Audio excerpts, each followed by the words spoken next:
কক্সবাজার মানেই কি শুধু সমুদ্র?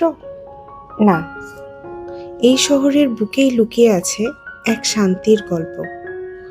কক্সবাজারের রামুতে পাহাড়ের কোলে নিভৃতে শুয়ে আছে প্রায় 100 ফুট দীর্ঘ বিশাল বুদ্ধ মূর্তি, যেন শত বছরের নীরবতা নিয়ে শান্তির বার্তা দিচ্ছে পৃথিবীকে। স্থানীয়ভাবে এটি পরিচিত শায়িত বুদ্ধ মূর্তি হিসেবে।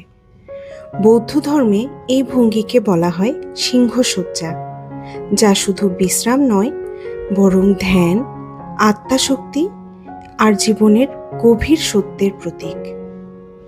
রামু বহু শতাব্দী ধরে বৌদ্ধ ঐতিহ্যের এক জীবন্ত সাক্ষী।